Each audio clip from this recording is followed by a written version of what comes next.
Hi friends, my name is Nidhi Yogesh Chaudhary. Today I am going to teach you the English subject lesson number 2, who is the greatest. Now first you have been known that we are listening the stories of Emperor Akbar, that we don't know that they are in real or not, because there were so lot of wars, so that so we don't think so that this much stories can be there in history. So now let's see the two more stories about Akbar and Birbal. Emperor Akbar or Akbar the Great is known as one of the greatest ruler in the world.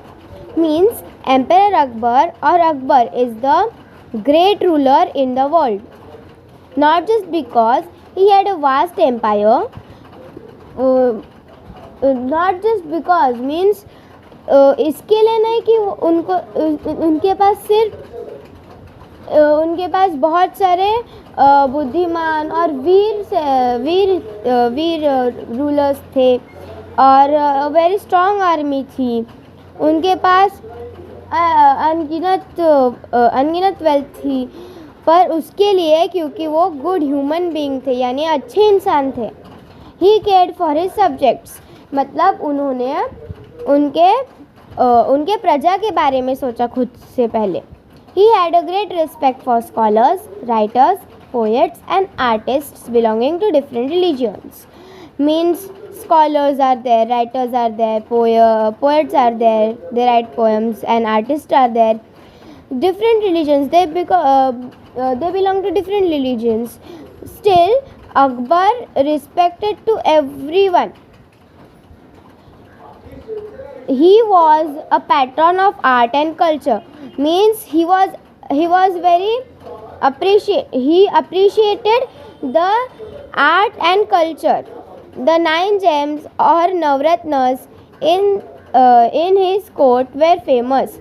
Means 9 gems means there were 9 people who were there in the courtiers. Means courtiers are there. They are called Navratnas because they were so strong that they are not compared to any other king's courtiers. Many people believe that these 9 gems, Birbal was the closest to emperor's heart. Means many people believed that Birbal was the closest to emperor's heart. Means it was so Emperor Akbar was so proud of Birbal, and he loved him more than the other courtiers. Akbar loved to pose interesting questions or problems in his court. Means Akbar loved to pose interesting questions. Means he loved to tell some questions that anyone cannot answer, but Birbal never failed and come with an equally interesting answer.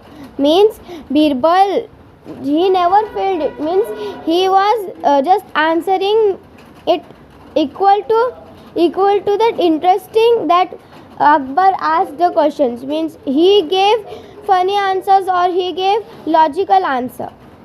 We don't know whether all the Akbar and Birbal stories that we hear today have any basis in history. Means we don't know that this really happened in history or not. They have been handed down over generation by the word of mouth. Here are 2 of them. Means we don't know, but they are said. Means they are said that Akbar and Birbal stories are there, and now we will learn 2 of them. One day the emperor entered the court with a serious expression on his face. Now there was a one day what happened that emperor entered the court. Means दरबार में वो हाजिर हुआ with a serious expression. He was not very happy or sad. He was with a serious expression. As soon as he was seated, he said, I have a question for you all. मतलब जैसे वो बैठा वैसे उसने एक question मतलब उनसे कहा कोर्टियर्स से कि मेरे पास तुम्हारे लिए एक सवाल है। What should be the punishment for someone who pulls my mustache? मतलब उसके लिए क्या सज़ा होनी चाहिए जो मेरी मूछें खींचता है। The court was stunned. Means जो कोर्ट था भी वो शॉक दंग रह गया। पुल द एम्पेरर्स मुस्टेच, मतलब वो चौंक गए कि एम्पेरर की मुस्टेच कौन खींच सकता है। इट वॉज अनहर्ड ऑफ, मतलब उनको लगा नहीं था ऐसा क्वेश्चन होगा। Flog him, give him 50 lashes of whip, exclaimed one noble man. मतलब एक कोर्टियर ने क्या कहा कि उसे बहुत ज़ोर से मारो, वो भी 50 लैशेस ऑफ विप, मतलब कोड़े के 50 कोड़े मारे जाए। What do you mean by flog? Flog is beat up hard someone by lashes. That's not enough. Put him in the jail without food and water. Means वो काफ़ी नहीं है, उसे जेल में डालकर बिना पानी और बिना कुछ खाना दिए रहो, दूसरे ने कहा।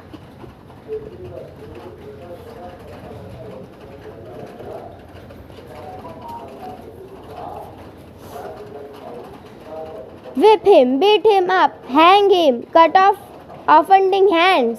The agitated courtiers began to cry out. Means एक ने ये बोला, एक ने वो बोला, एक ने वो बोला, सारे जो कोर्टियर्स थे वो सब दंगा करने लगे। ओनली बीरबल वॉज साइलेंट, मतलब जो बीरबल था वो शांत था। He was even smiling a little, मतलब वो हंस भी रहा था थोड़ा। वॉट डू यू से Birbal, what is your opinion?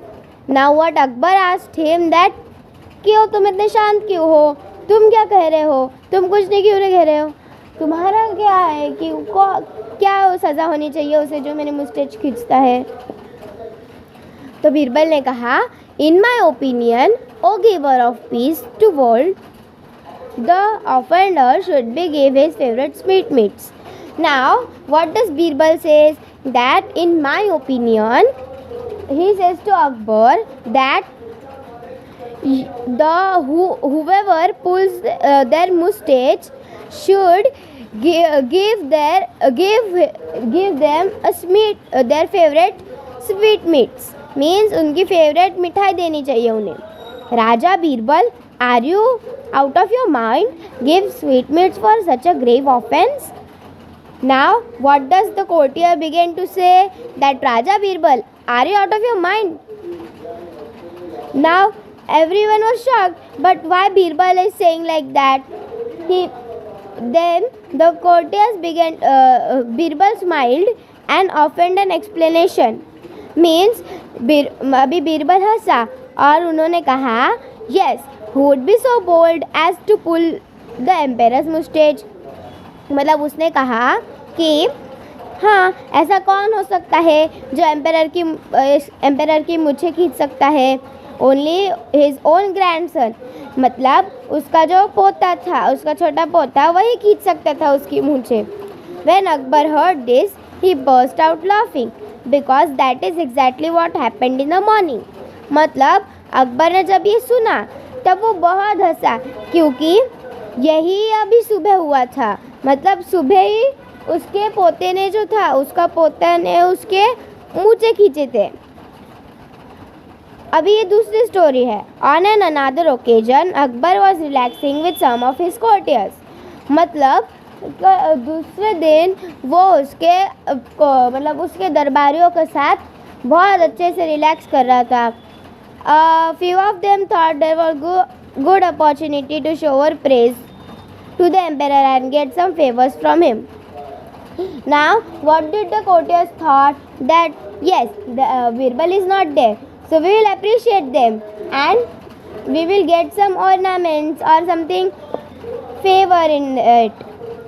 They began to compete with each other praising in Akbar. मतलब अभी वो दोनों वो सब एक दूसरे से भी बढ़कर सोचते लगे। पहले ने कहा, you are the greatest kings, क्यों? दूसरे ने कहा, you are the greatest of the kings और the emperors ever lived on earth. मतलब तीसरे ने कहा कि आप सबसे महान हैं, आप सबसे अच्छे एम्पेरर हैं जो अर्थ पे रहते हो। You are the greatest of all the people heaven on earth. मतलब अभी तीसरा बोला कि आप सबसे बड़े हैं, अगर हेवन में भी कंपेयर किया जाए तो आपके जितना अच्छा कोई नहीं है, और अगर धरती पे भी कंपेयर किया जाए तो आपसे अच्छा कोई नहीं है। तो चौथे ने बोला you are as great as God almighty. मतलब अभी उसने बोला गॉड अलमाइटी मीन्स सारे गॉड से आप ग्रेट हो, सारे गॉड जैसे आप ग्रेट हो। फिर पांचवे ने कहा you are greater than the God almighty. तो ऐसे सब लोग करते रहे। Now Akbar was no fool. मतलब अकबर कोई बेवकूफ़ नहीं था। He did not care for false praise. मतलब उसे पता था ये लोग सिर्फ इनाम चाहने के लिए ये सब फॉल्स प्रेज कर रहे हैं, मतलब ये झूठ मूठ का नाटक है। He stop the courtiers and asked. मतलब उसने उन दरबारियों को रोका और कहा do you all believe so. सबने बोला yes. All right then prove it to me, tell me at least one thing that I can do but God almighty will be not able to do. मतलब उन्होंने कहा ठीक है कोई बात नहीं, तो उसे प्रूव करके दिखाओ। एक ही चीज़ ऐसे बताओ जो गॉड अलमाइटी नहीं कर सकता पर मैं कर सकता हूँ। Otherwise you will be all इंकर ऑफ अवर रॉयल डिस्प्लेजर। मतलब आप सब लोग मेरे गुस्से के भागीदार बनोगे और आप दरबार से निकाले जाओगे। You have time till tomorrow morning to prove it. मतलब आपको कल सुबह तक का समय है। Akbar left the place without another look at the courtiers. मतलब अकबर ने वो प्लेस छोड़ दिया, मतलब उसका सिंहासन छोड़ दिया और उनके तरफ बिना देखे चला गया। They were in a proper fix. मतलब वो अभी बहुत डर गए, मतलब अभी उनको पता ही नहीं था क्या करना है। They thought and thought but couldn't think of any such thing. मतलब उन्होंने सोचा कुछ भी नहीं मिला ऐसे थिंग जो गॉड अलमाइटी कर सकता है, नहीं कर सकता और वो कर सकते हैं। In the end they went to Birbal. मतलब आखिर में वो लोग बीरबल के पास गए। When Birbal heard their story, he told them not to worry। मतलब बीरबल ने ये सब जो सुना तभी बीरबल बोला कि चिंता मत करो। The next morning court was full। मतलब अभी नेक्स्ट मॉर्निंग हुई और तभी कोर्ट फुल था कि क्या होगा, ये बैनिश होंगे या फिर ये बच जाएंगे। Everyone was curious to see what would happen next। Well, said the umpire, have you found a good answer to my question or are you ready to leave the court forever। मतलब अकबर ने कहा कि ठीक है, तुम्हें मेरे सवाल का अच्छा सा जवाब मिल गया होगा, तो अगर तुम आंसर दो या फिर तुम रेडी हो मेरा कोर्ट मतलब मेरा दरबार लीव करने के लिए। तभी ही बीरबल आया और उसने अपना सिर झुकाया। वो बोले please don't be angry with those thing, you are the greatest. मतलब उन्होंने कहा कि आप गुस्सा मत हो, वो जो सोचते थे that you are the greatest. There's certainly at least one thing that you can do but God Almighty cannot। Means उन्होंने बोला कि एक चीज़ है जो आप कर सकते हो पर गॉड अलमाइटी नहीं कर सकता। Akbar looked at Birbal thoughtfully and what is that one thing। मतलब वो अकबर जो थे वो बीरबल के पास सोच में देखने लगे कि क्या होगी वो एक चीज़। उन्होंने पूछा उनसे when you want to punish someone you can banish that person, you can throw him out of your kingdom, but God's kingdom extends everywhere। The Almighty cannot banish anyone from his kingdom। मतलब आप जो है अगर आपको किसी को punish करना है तो आप उसे अपने कोर्ट से बैनिश कर सकते हैं, पर गॉड अलमाइटी का जो किंगडम है वो सारी दुनिया में रहता है, वो किसी को निकाल नहीं सकता अपने कोर्ट से। Akbar's face was lit up with a smile. मतलब अकबर का जो मुंह था वो मतलब उनके चेहरे पे थोड़ी हंसी आई. That was very clever Birbal. मतलब अकबर बोले तुम मत इंटेलिजेंट हो. While showing how I have an advantage, you have also shown that God is greater. I believe you. मतलब तुमने मुझे ये दिखा दिया कि गॉड मुझसे बेटर है. मैं तुम पे विश्वास करता हूँ. Akbar was so pleased with the answer that he forgave the courtiers for their stupidity. मतलब अकबर इतना दयालु था कि उसने सारे कोर्टियर्स को, मतलब दरबारियों को क्षमा कर दिया उनके पागलपन के लिए. Thank you for watching my video and like, subscribe and share my channel. Bye.